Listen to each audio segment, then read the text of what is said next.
Two Dawgs Sports Show, we back, baby. Drone and Yo, you ready to go? Then let's start the show. Two Dawgs are back with a brand new season. Yeah, you know the reason. Sports talk, flavor, got that extra seasoning. Drone and Yo, stay on the go.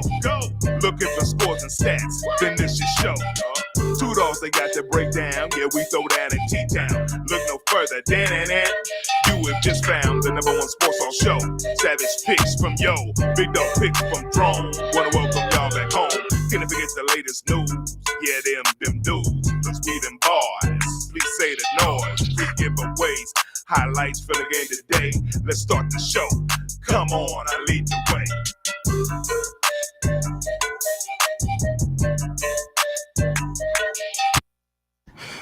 What's up? What's up? What's up?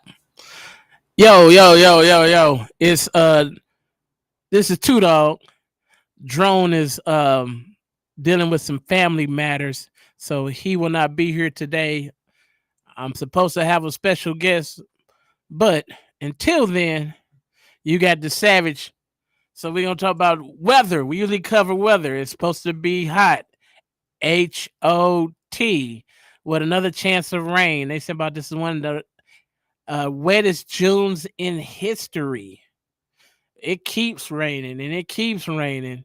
But as long as it's raining, that means it doesn't get hot. So September is going to come when it comes. It's going to come in the same amount of time. But if we can keep this rain coming and keep it a little bit cool where it's not 98, 99, 100, 104 with a heat index of 115, I'm cool. Because I'm going to be in some AC anyway. But when it's 104 and with 110 heat index, I don't care what you do. It's hot. I don't care if you inside the house because it takes a lot of electricity to keep your house down at 72 degrees. You know what I'm talking about? Yeah. All right. I've been on a movie kick. So this weekend I saw Ballerina, the new John Wick movie. I give it an A. It is a must-see action flick. Go peep it. I also saw the Karate Kid last week. It gives you the same Karate Kid vibe, just with a new twist. But it's still worth going to go see. And then what else did I go see? Oh, then I had to go see Final Destination. I give it a B minus. I'm not a real big. To me, it's a worst case scenario situational movie, a thriller, and I don't live by worst case scenario. So I was laughing through the whole movie. But if you went and seen any of these movies and your ideas are different, put it on the Two Dawg page. I will reply. Saw a little bit of wrestling this weekend. They had the Money in the Bank. Money in Bank was pretty good. It's I don't know what they're ramping up to, but it's getting better than the first pay-per-views they didn't had thus far this year, because WrestleMania wasn't all that, and none of the pay-per-views between now and then has been all that. The last good one was probably the Elimination Chamber. R-Truth and cut his hair off. Now he's gonna go by his real name. Wow. John Cena is getting paid to just walk out and really insult the crowd. And Jey Uso lost the belt. He got choked out by Gunther. So I don't know why they only let him have a 51-day reign as champion. But we'll see. It's interesting. Also, what else went on in the world? Well, we're going to take a short break. And when we come back, we're going to dive into the NBA Finals. Thunder. Pacers. Series tied at 1-1 when we get back after these messages. Peace and Black Power. This is the Prince of Pan-Africanism, Dr. Umar Johnson. Whenever I'm in Tulsa, Oklahoma, I'm listening to The Bobby Eaton Show, 89.9 FM KBOB, for news, information, and critical analysis. The Bobby Eaton Show, that's where Dr. Umar hangs out.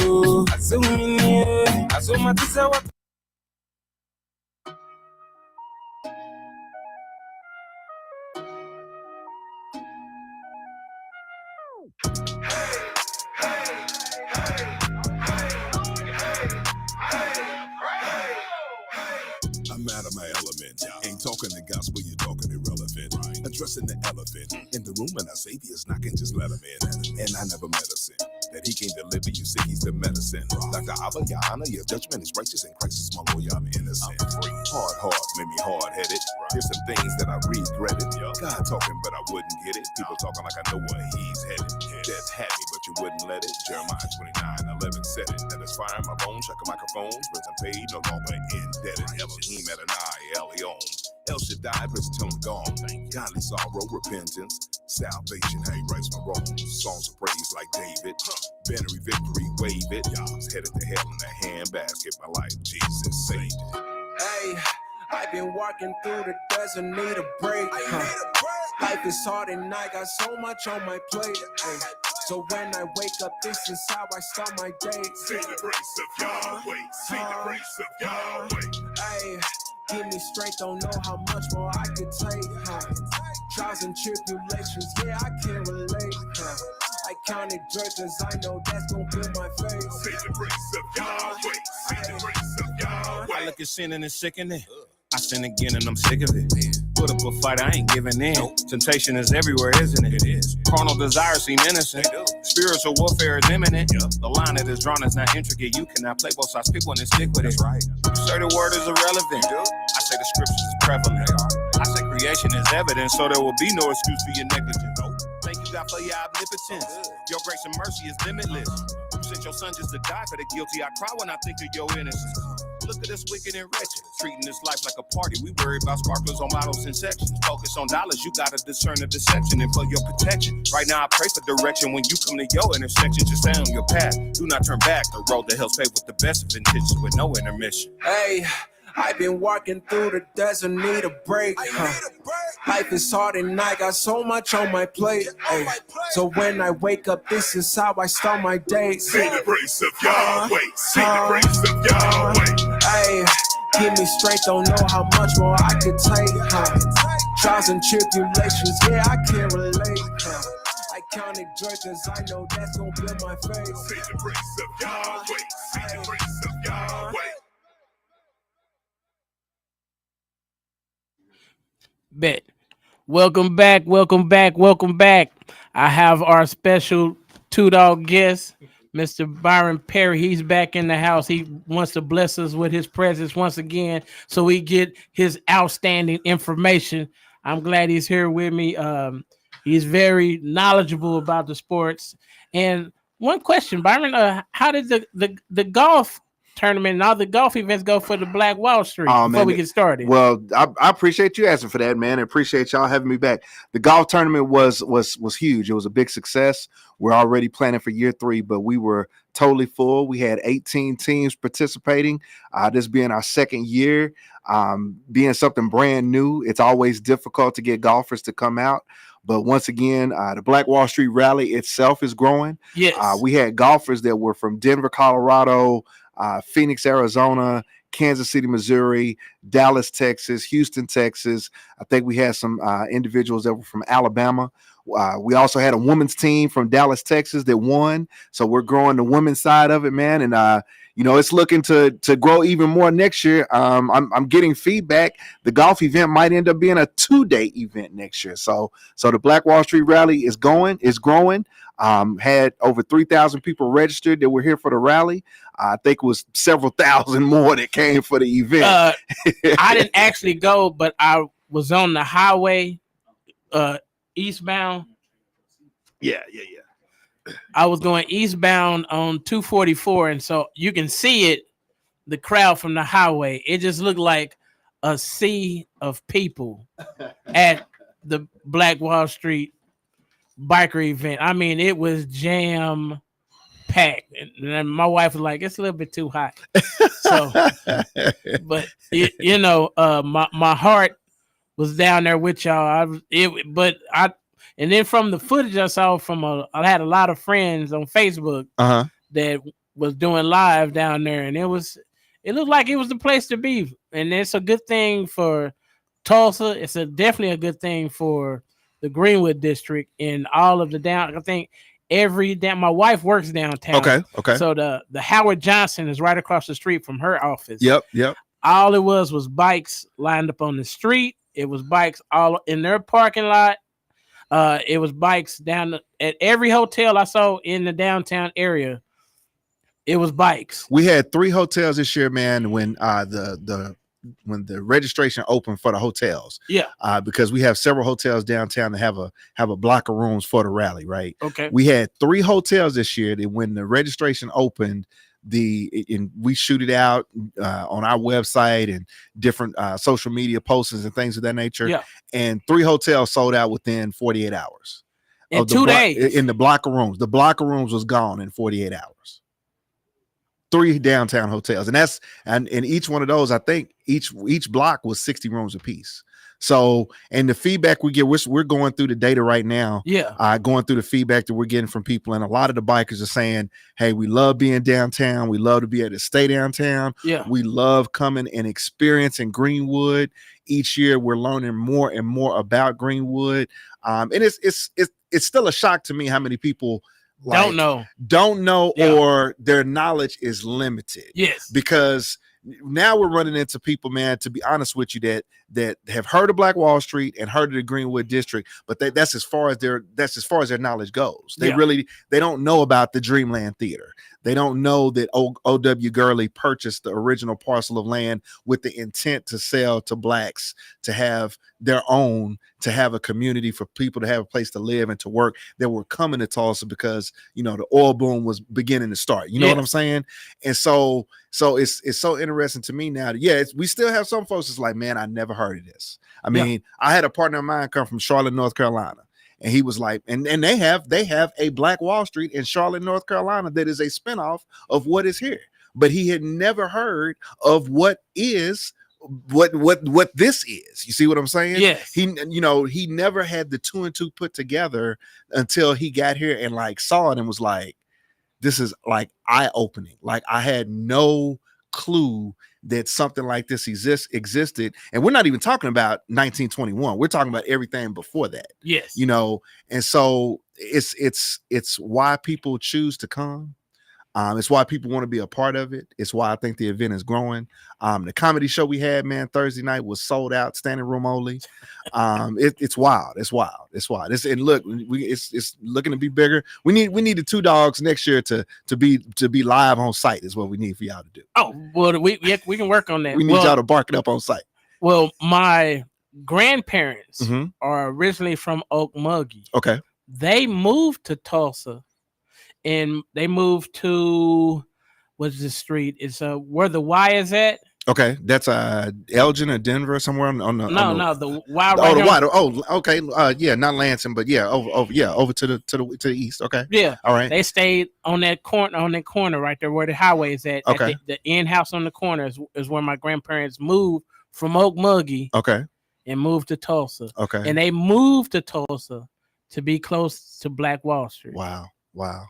It's and it's a matter of us just doing more to educate, man, and to give people more information about, I mean, and like I said, when I came, we don't focus on 1921, the massacre. Right. We're focusing on the future.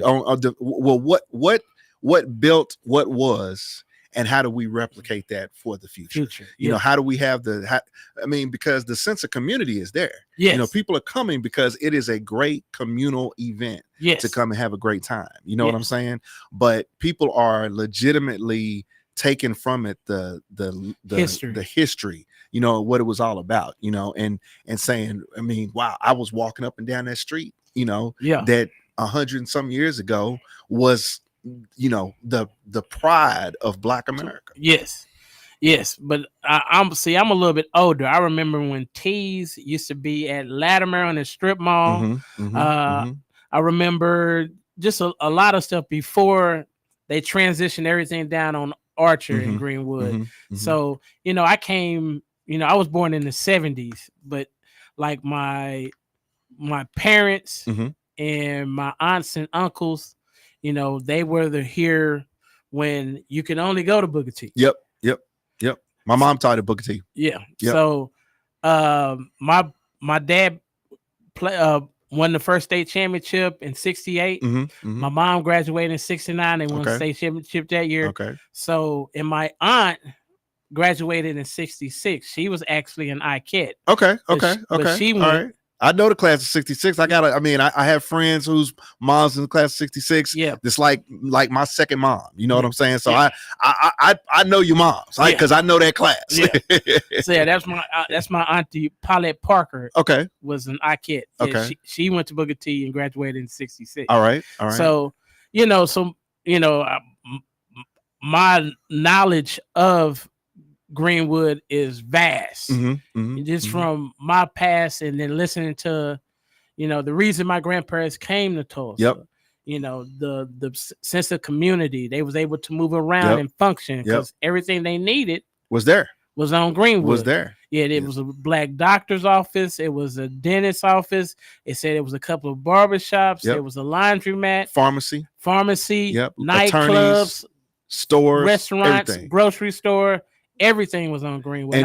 And I think, man, like when you talk about that, that's the biggest takeaway that I get from folks that are not from here.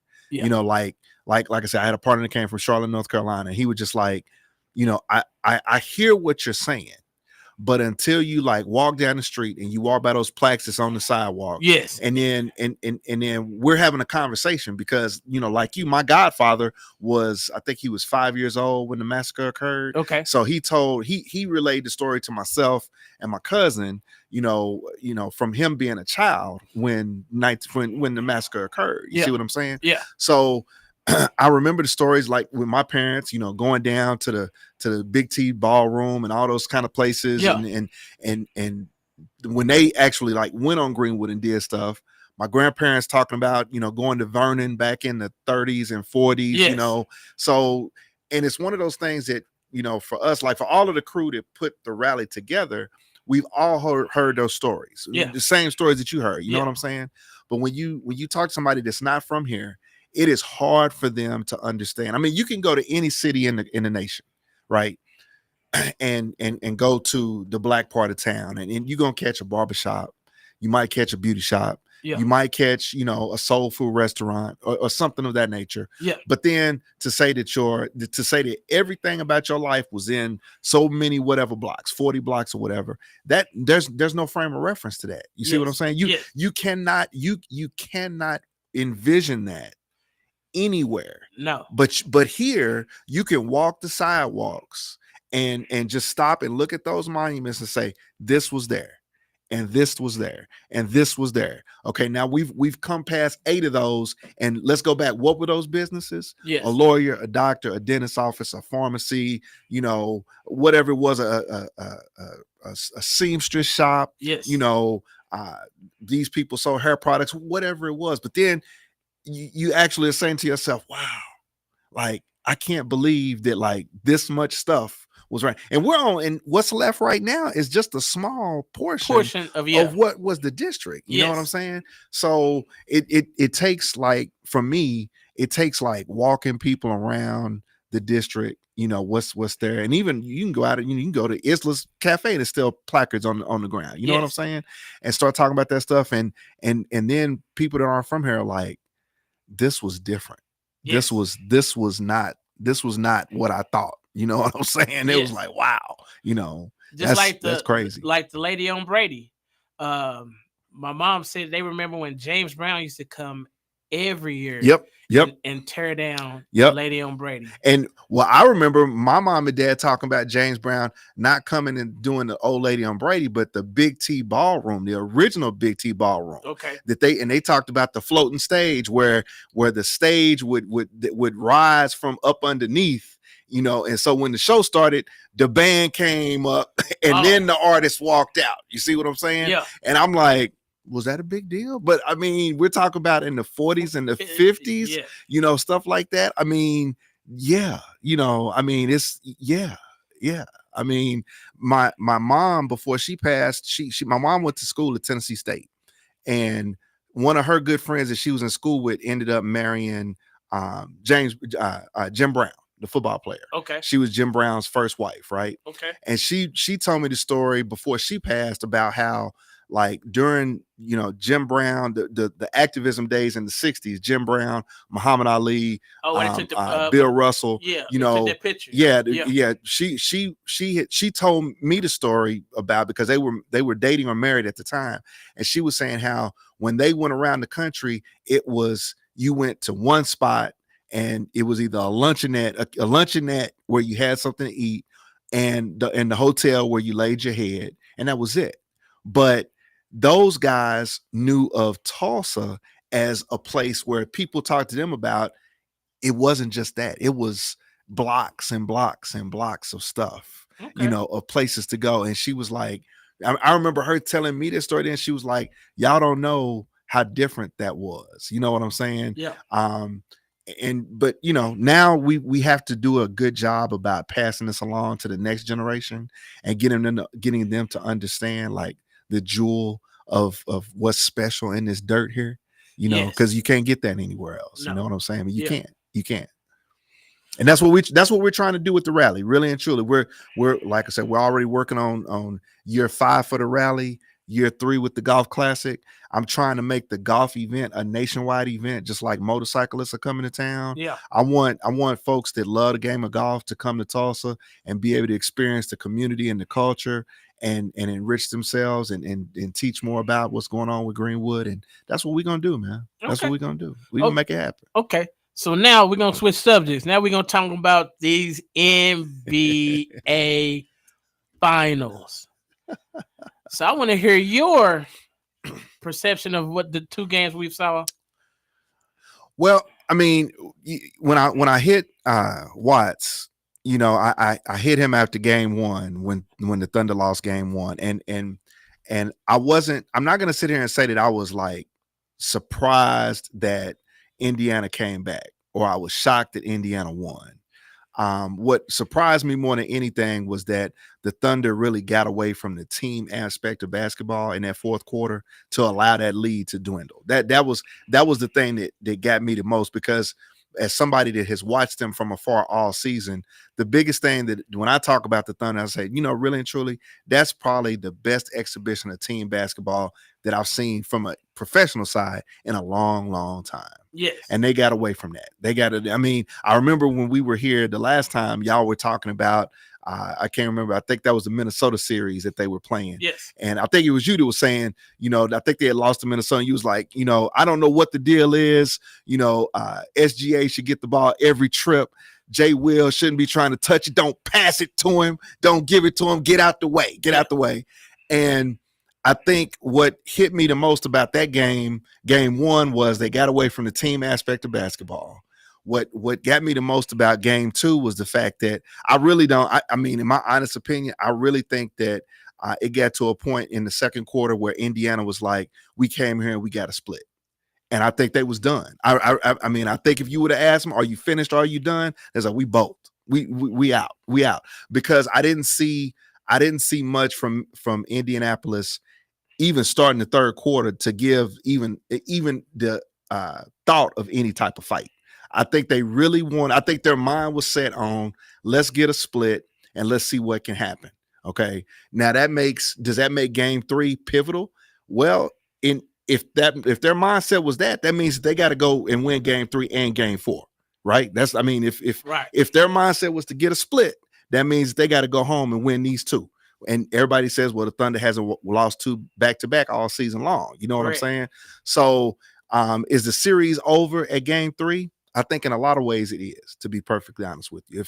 If the Thunder win game 3 and you put the doubt back in Indianapolis's mind that what their plan was now can't happen, I don't see much more from them. And I think, and my argument, and we'll get to this, but my argument about Indiana from when I saw them play early in the season, I'll be the first one to admit I didn't see them play after January. I didn't. Okay. You know, what I saw them play early in the season, because I was interested to see how Halliburton was going to play coming out of the Olympics and all that kind of stuff, I wasn't impressed. And like I said then, I felt like Indiana was a team that has lulls of scoring the basketball.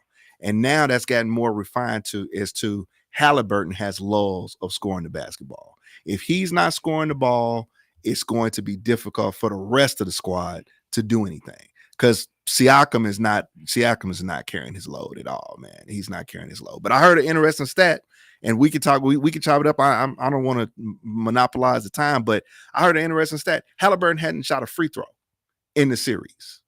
Come on, man. He hadn't shot one free throw. Well, first of all, I think that is a realization of the defense that he's facing, that he's confused. I think for the most part, what I've seen is the Thunder have pretty much dominated the whole series except the last 7 minutes of the fourth quarter. Sure. Game 2, they came out and said, hey, we're going to show you what this D is all about. Mm-hmm. Halliburton has only scored 31 points in 2 games. So he's averaging like 15.2 points a game. And most of that is getting scored in the fourth quarter. Because he's been locked up and told to hush and for the whole rest of the series. I think that the defense of the Thunder is a little bit too much for Halliburton, because Halliburton thinks he sees something, but then when he tries to distribute the ball or get to where he wants to get to, it's another guy there. They're pushing him, they're bumping him, they're playing very physical with him. They're not turning him like they did Minnesota. But they're putting hands on him. They're not letting him operate when he wants to operate. Just to when you're talking about a NBA elite player not going to the free throw line, to me that says a lot. And here's the thing. You use words like physical. You use words like they're touching him. You use words like they're bumping him. We've seen that their offense has to start further and further away from the basket. Yes. You know, so I mean, we're talking about contact, and yet and still Halliburton still hasn't shot a free throw. I think I get your point. I think the Thunder's defense has been good, but I mean, you can't talk about any level of basketball where a player that can score the ball can't get to the free throw line. Those two things pretty much it goes hand and foot. Yeah, it doesn't work. So I'm not taking any credit away from the Thunder's defense. I love the way the Thunder play defense. I do. I love the way that they're playing great team defense. They're asking just as much of every single guy that's on ball. Okay. Yes. And then everybody else is playing good help or keeping the ball from certain spots, you know. And to me, from a basketball aspect, they're doing one of the most basic things from a coaching standpoint. When a foot gets in the paint, they are protecting the basket. Yes. That's what they hang. To me, that's what they hang their hat on. So no matter who it is they're playing, if the person with the ball puts a foot in the paint, they're now protecting the rim. Yes. Which is either taking away the straight line drive, they're taking away, you know, any type of stop and start to pivot to the other side. They're taking that away. But Halliburton is not pushing the issue. That's the thing. He's the exact opposite of what SGA is. SGA is initiating the contact to make sure he's getting the foul, where Halliburton is not doing that. You can say Halliburton needs to go downhill all you want to. You can say that he needs to, if he's going to get the ball that far from the basket, he needs to get himself going downhill. You know, the LeBron James basketball, where you just freight train downhill. But Halliburton, that's what he's not doing. He's not initiating anything to get to the free throw line. Nothing. I think he's more of. I don't think he's a scoring PG.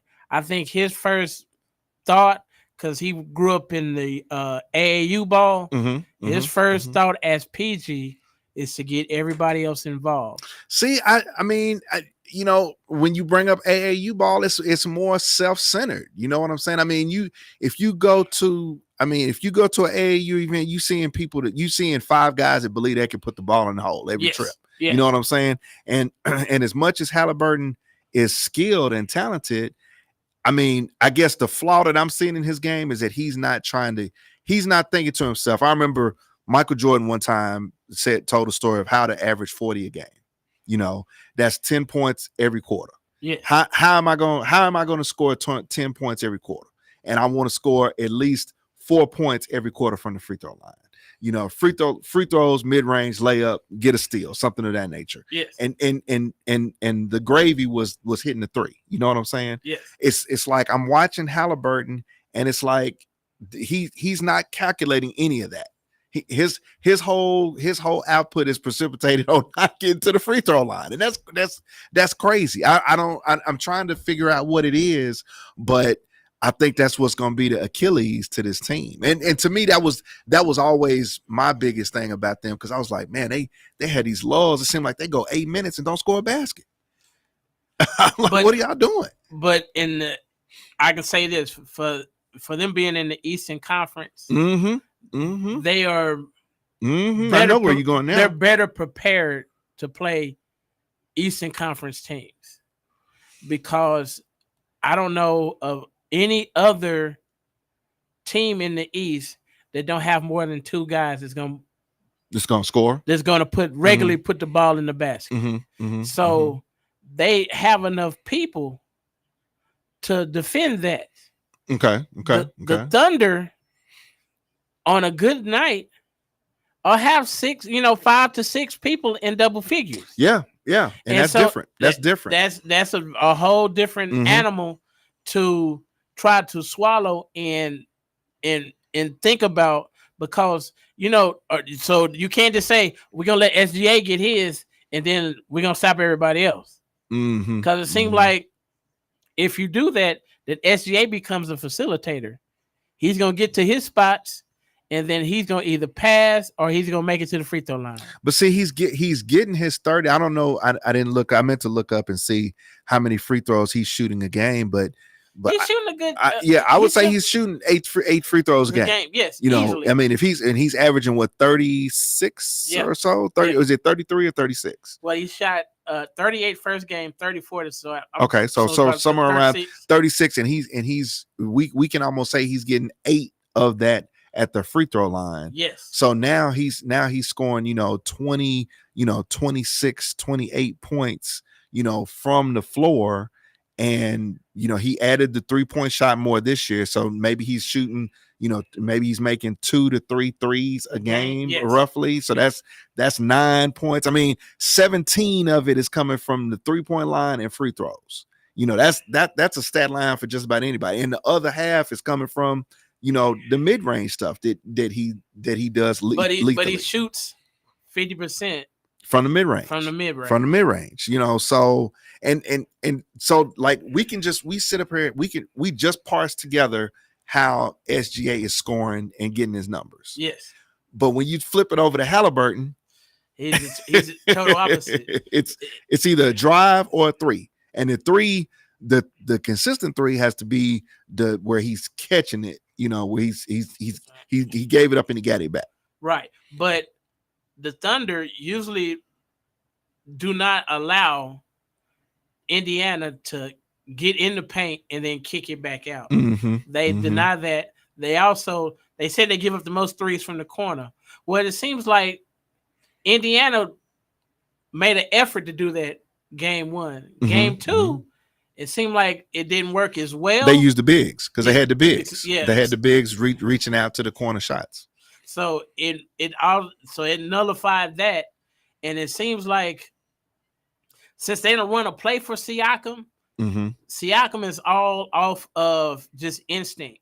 Yeah, and that's what's killing. That's to me, that's what's killing Indiana, because the instinct is to get a foot in the paint and then kick it out, and they're not initiating any type of contact. Right. You know, and so they're giving up they're leaving a lot of meat on the bone, man. They're leaving a lot of meat on the bone. Well, they don't have a post up guy. But I'm saying Halliburton and Siakam by not getting fouled and going to the line.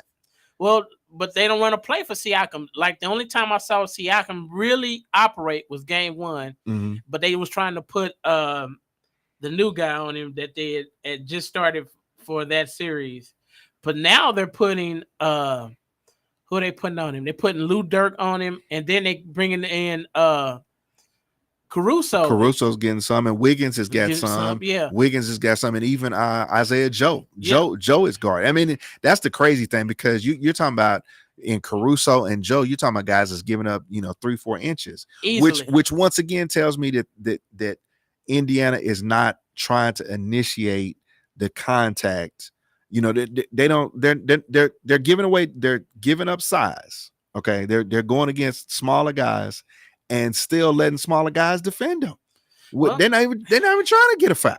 Well, to me, I don't know why Miles Turner acts like he's a 3-point shooter. I don't never see Miles Turner collect the ball in the paint. If he gets the ball, it's in the corners or it's dunker spot at the dunker spot. Yeah. So I'm like, you almost 7 foot tall, bro. Why you always at the 3? Why are you shooting jumpers? Well, but to me, because what Halliburton likes to do, Halliburton wants to slash and get to the rim that way. Yes. So now that you brought that rim protector out to guard Turner, okay, it allows Halliburton to do one of the two things he's going to do: either shoot that 3, or try to get to the basket. He's going to try to get to the basket, which he's got a good first step, but contact. My thing is, I haven't seen him get bumped yet. Not one time. I'm sitting there going, at least let me see him get bumped to find out, is that what he doesn't want any part of? But he's not having any of that. I like Halliburton. I like his game. I just think he's running up against a monster that he has no answer. Yeah, because the void of his game of going to the line. I mean, he's not initiating any contact. He's not. So, but everyone has to learn, and just like Ant-Man thought he would be able to just go up and out jump the Thunder. He was trying to explode to the basket. But when you got two, but see, it's hard. It was hard for Minnesota to play offensively 4-on-5.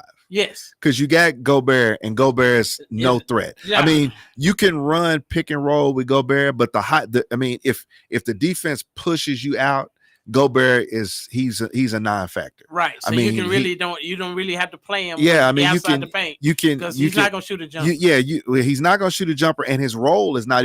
I mean, if on his role he has to put the ball on the floor, it's done. Yeah, he's got to be able to get to the restricted area to be a threat to score. Yeah, that's it. So from a defensive standpoint, if the pick and roll is starting at the 3-point line, we got time to either rotate somebody over, or the big has time to get back. You know what I'm saying? Well, what the Thunder did to them was they made the point guard, whoever brought the ball up, they made them turn 3 and 4 times before they ever got to the half court line.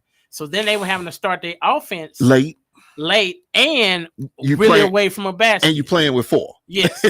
I mean, and I was talking to a partner of mine about that. He was like, "Man, the only team that I know that played with 4 like that was the Bulls when they had Rodman." Yeah. You know what I'm saying? I mean, this team, Minnesota, is not good enough to do that. You know what I'm saying? They're just not. As good as Ant-Man is, they don't have those weapons. He needs another elite scorer. Kevin Durant. That's what I've been hearing, but I also heard Giannis.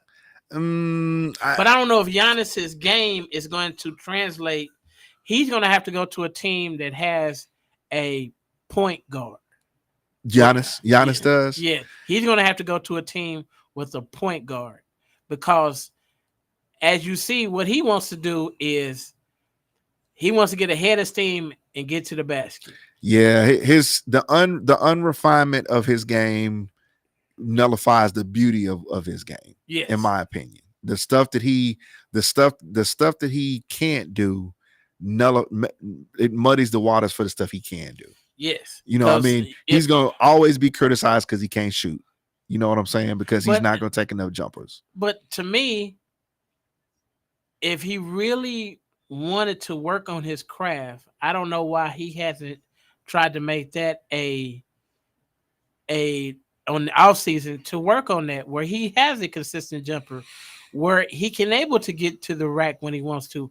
Because now everybody I see is what they do is they put up a wall at the free throw line. Yeah, wall up on Giannis and he's done. Yeah, He's make him shoot a jumper 17 feet and out, and he's less effective than if you let him get up, step in a foot in the paint where he can explode to the basket. So and you know, the thing I look at, if Giannis shot 15 footers, if you look at Giannis, because he can put the ball on the floor, right? Yes. He can put the ball on the floor, and he can from the NBA 3-point line, he can put the ball on the floor with 2 dribbles and be at the rack. And with 2 dribbles and not be turnover prone.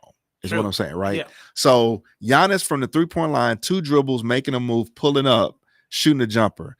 If Giannis did that, I mean, kind of the stuff you see SGA does, Yes. right? Okay. If Giannis worked the elbow free throw line area, you know, just off the bounce, It would open up his game. I mean, so I don't personally, I don't need him shooting a 3 ball. No. But if he had a 2 dribble pull up from the arc right around the free throw line, and he hit that consistently 25, if he shot 25% from there, where you had to defend him, now it's gonna, I mean, those times if somebody's a little bit, you know, a shade right or shade left, he's strong enough to body bomb, and now he's finishing at the rim. Yes. You know, and that's the thing that I just don't know, that a lot of the guys, man, now in today's NBA, I don't know that they like get into their bag like that. I'm gonna say because analytics doesn't allow it.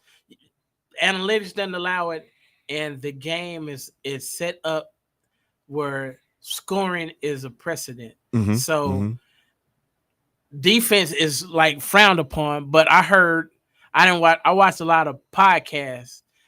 Gilbert Arenas said that is because the Europeans wouldn't be able to play in the 90s version of the NBA because of the physicality, because they don't play ball like that. Yeah, I heard that.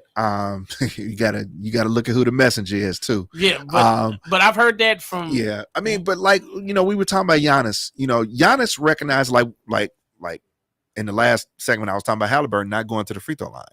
Giannis recognizes that he needs to get a certain amount of fouls and go to the free throw line and score that way. You see what I'm saying?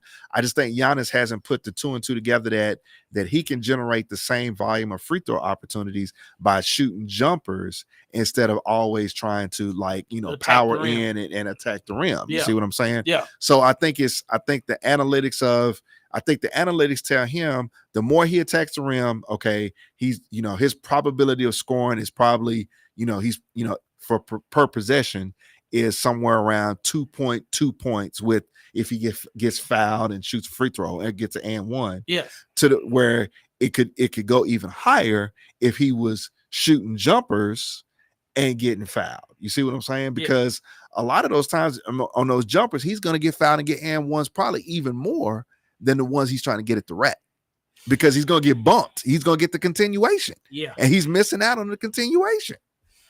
Yeah. KD, I heard there was like 5 teams that could get, because I heard he's going to leave Phoenix. But as far as where yet, he hasn't said, because he has a clause where he can pretty much go where he wants to go. And I was like, how good is it to have that amount of power in your contract where you can go, No, I ain't going there. But see, yeah, and the business of the NBA is especially interesting to me because we've seen a number of these guys make poor decisions after poor decision. Yes. The decision to team up with Kyrie in Brooklyn was horrible. Yes. He, KD, until he's blue in the face, he can tell these stories about why he left Golden State and the blow up with Draymond wasn't this and it wasn't that, and he was okay and da da da da da. Going to Brooklyn was, that was a waste of time. Yes. And here's the business of basketball about it. Everybody in the NBA recognized that Brooklyn was not set up to be a championship organization. True. But then you made these splashy moves for two guys that, from just a leadership standpoint, are not like the dogs of the locker room to say we getting ready to win a title. Okay. Yeah. All right. And they bought into it. You understand what I'm saying? Then it became, well, I just want to hoop. Yeah, I mean, it's like you asked the question, like, how good is it to have that much power? And I'm gonna say, how good is it to have that much power when you make bad decisions, bro? You make bad decisions. Well, it also this era of basketball, the players have more control and power over the moves that are made. Not like the NFL. The owner has the say all be all. If he wants you gone, there's nothing you can really do about it unless you have a no trade clause. But then they can find a way around to still get you up out of there. I guess what hurts me the most, I was having this conversation with a partner. What hurts me the most about the guys in the NBA now is that I don't see guys making moves to win. They're just they want the comfortability of the existence. Because here's the thing, nobody's ever given up any money. No, not one guy has ever lost any money in their contract for these moves. Now, when KD got moved to Phoenix, it was different.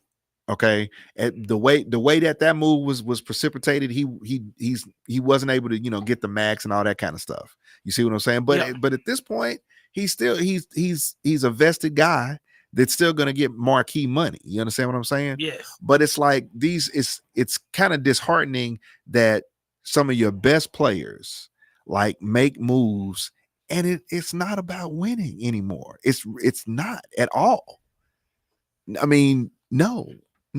Yeah, I can see that.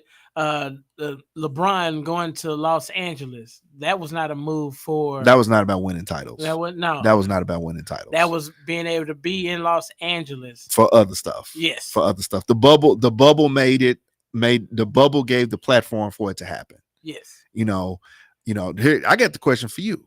Since you brought up LeBron. Isn't the construction of this Thunder team what we were told that LeBron needed in order to win a title? Yes. Marquee guy that you can put the ball in his hands and surround him with shooters and have a serviceable and have a big that can go in and out. Yes.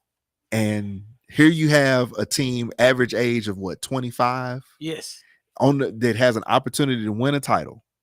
Okay. And like I said before, isn't this what we was told LeBron had to have? Yes. He's not here. And it goes against everything LeBron has ever done because LeBron never wants to play with young players.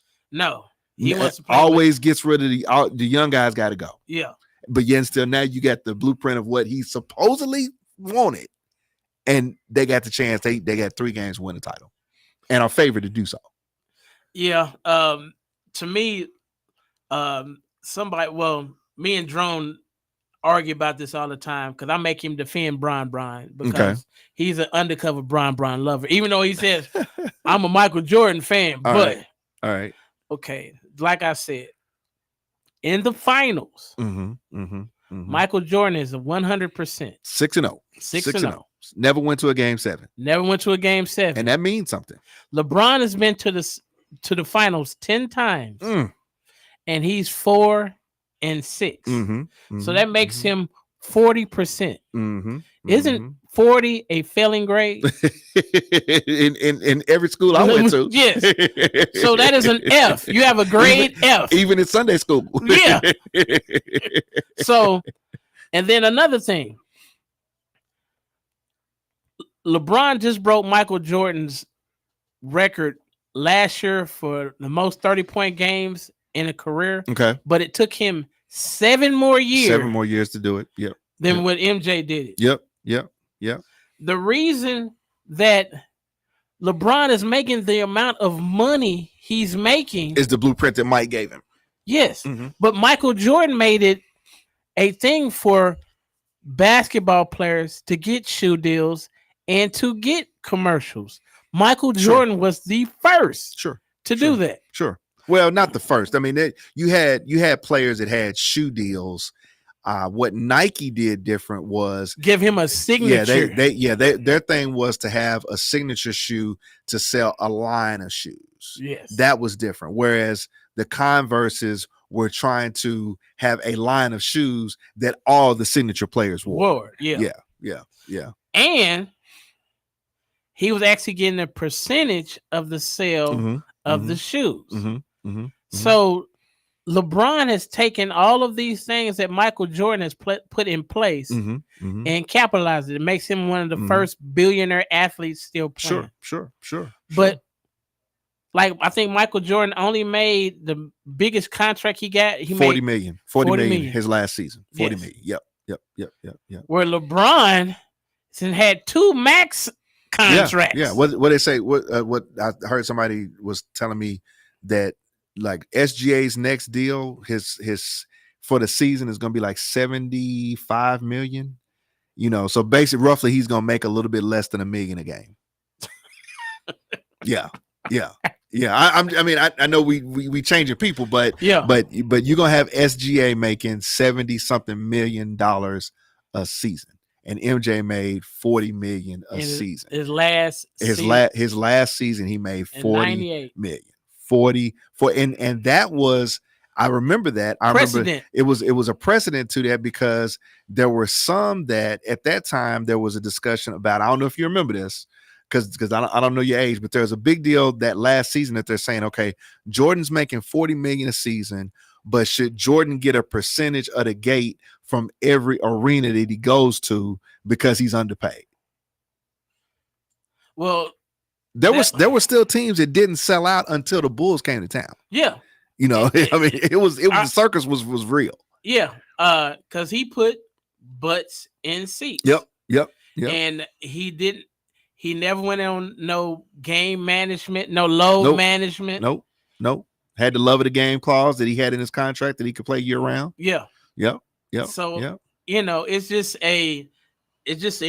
hard to compare LeBron to Michael Jordan just because LeBron is a great player and he's probably a top 5 player, but he just don't have that dog in him and that competitive nature that I heard Michael Jordan has never lost a sprint. Yeah. I mean, so I went to Oklahoma State with a guy, Corey Williams, that ended up playing for the Bulls and won a ring with the Bulls, and he's coaching in college now. And of course, every time, you know, you would see Corey, the question was always, you know, what about MJ? You know, and the only thing that I ever took from my conversations with him was, don't make him mad. I mean, it's like there was practices that it was like, okay, he's mad now. Yes. And this is really getting ready to get ugly. Yes. I mean, you know, Dennis Hobson, a guy who I think signed with the Bulls as a free agent, Dennis Hobson was a good professional basketball player. And when the Bulls, I think I remember when the Bulls signed him, they really wanted Dennis Hobson to be the guy on the second unit to come in and play Mike's spot and to not level stuff off. Okay. And Dennis Hobson just went into a shell because Mike was just like in him every single day. And just it didn't go well. You know, it didn't go well. Well, I talked to John Starks and I asked him, we was at a diner. I said, how do you guard Michael Jordan? I think I know. I think I know what he's gonna say to you. He said, "You make him go left and hope for help." When a professional basketball player, and he said it seriously, like he was not playing. He said, "And you hope for help." Yeah. He said, "Because if he goes right, he's dunking, and there's nothing you can do about it." I said, "But you play professional basketball." He said, "Bro, there's nothing." He said, "When he goes right and he gets a step in the paint or outside the paint, if his right foot goes off," he said, "he's taking off, and all you can do is watch him go up, because you're gonna go up and come down, and he's still gonna be going up." And he's putting it on your head. Yes, and he's putting it on your head. Yeah. And I went, yeah. So then Richard Dumas. Okay, so Richard's like family to him. We go back. Yeah, we go back. All right. I saw him at Lacey, and he had just played the Bulls, the finals, in the finals. Yeah. I said, so how was trying to guard Michael? He said, first he said, "I didn't ever check him." Yeah. The first thing he was gonna say was, "I didn't ever check him." I mean, he's gonna preface that. I had Pip. I had somebody. I didn't have him. So you ain't gonna say that it was me. That's what Ricky gonna say. But he said his jumper. He said it said that fadeaway baseline jumper. Lethal. He said is unstoppable. He said, "I don't care if you jump early." He said, "I don't care if you jump late." He said, "It's nothing you can do to stop it. Because once he gets there and he jumps," he said, "it's nothing you can do, because you're not going to be able to jump with him."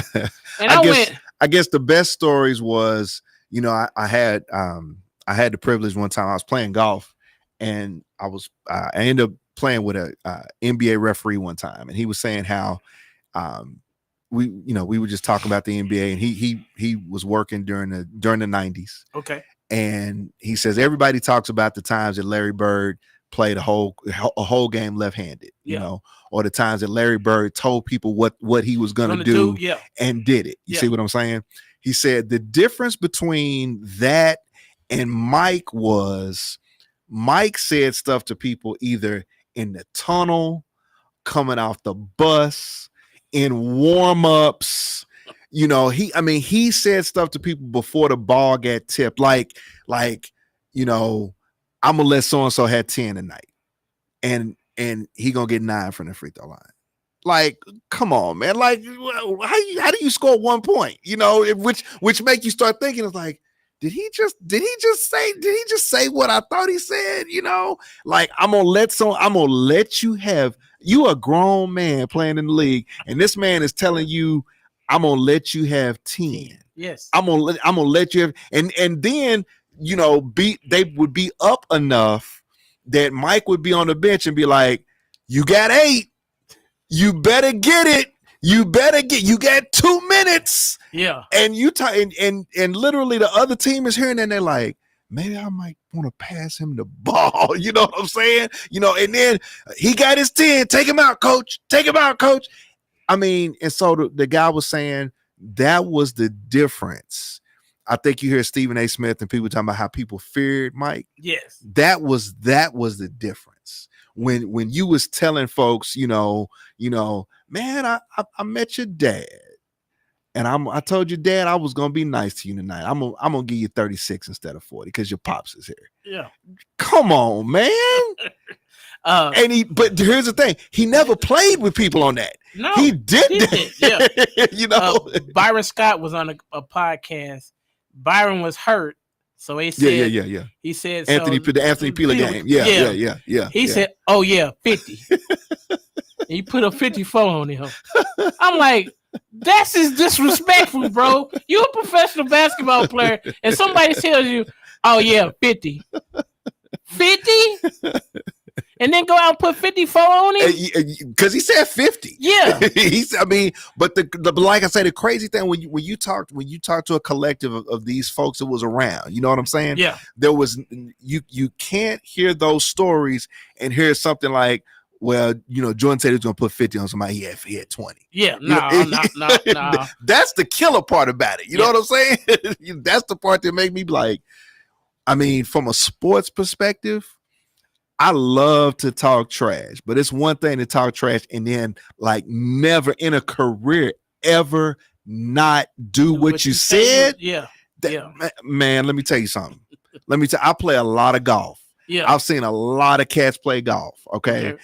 I've seen a lot of cats say, I'm getting ready to, what we playing for? We 100 on the front, 100 on the back, and 100 for everything. Yeah. And I'm going to get this 300. And then they paying money. You understand what I'm saying? Yeah.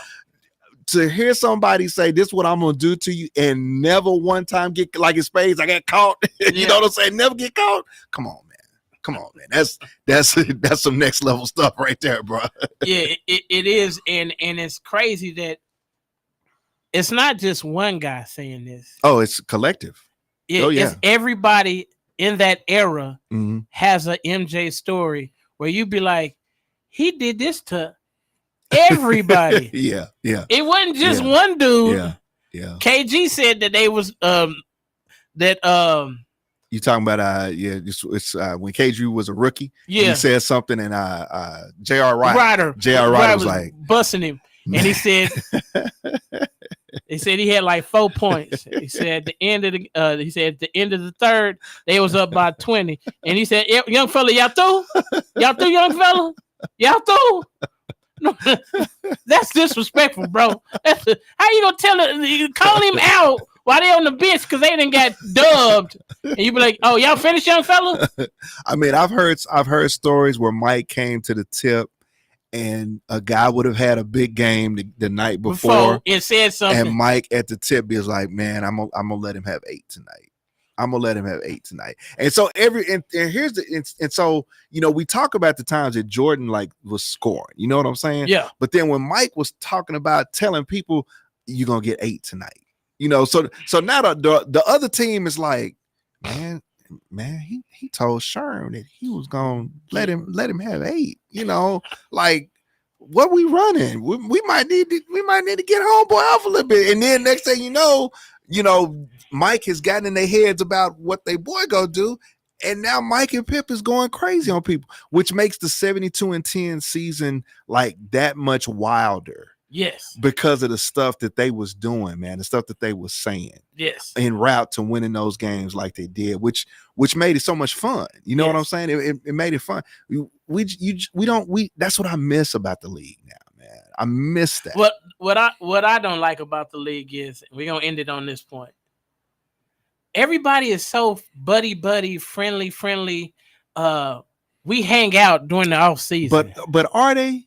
Yes, but I mean, but let me just ask a question for real. Let me just as an athlete, right? Yeah, it's like you have your friend, you have your boys that you play with, right? Right. Okay, we all get that. You understand what I'm saying? And then you have those who you respect, but are you really boys with them? Yes, they are. Okay, I find that hard to. I've believe. Heard that like LeBron and D-Wade and all them go on yachting trips. I get that. That's their boys, but I don't think that goes much further outside that circle. Well, it doesn't like. That's why I kind of like Giannis. Giannis doesn't want to team up with anybody. He wants to beat everybody. Yeah. And he got that from Allen Iverson. Yeah. Because AI didn't play that. He didn't want to team up with nobody. Yeah. He wanted to take on all comers and give you this crossover. But AI recognized that Kobe was something different. Yes. And he was like, I ain't that dude. Yeah. I ain't that dude. Yeah, but you talking about the Mamba though now. Yeah. Mamba's a whole different. He's a killer. If he need to put up, if he need to shoot 60 jumpers to beat you, he gonna do it. He gonna do it. That's a whole different animal. But Byron, once again, I appreciate you, bro, for coming in and giving us your wisdom. I hope y'all enjoyed the show. We will be back next week. We're going to start doing our football roundup. I think next Wednesday. No, not this Wednesday, but next Wednesday we're going to do 3 camps. And we're going to start doing 3 camps for the rest of the summer. So y'all need to stay tuned to be able to see the upcoming football season up close and personal, because we're not having to come in studio. We going to the campus. High school. Schools. Okay. All right. So I think the first one we're going to Bigsby, Owasso, and somewhere else. So we going to the 6 a.m. We're going to work our way on down. So y'all stay put. You bark at us, We bark back.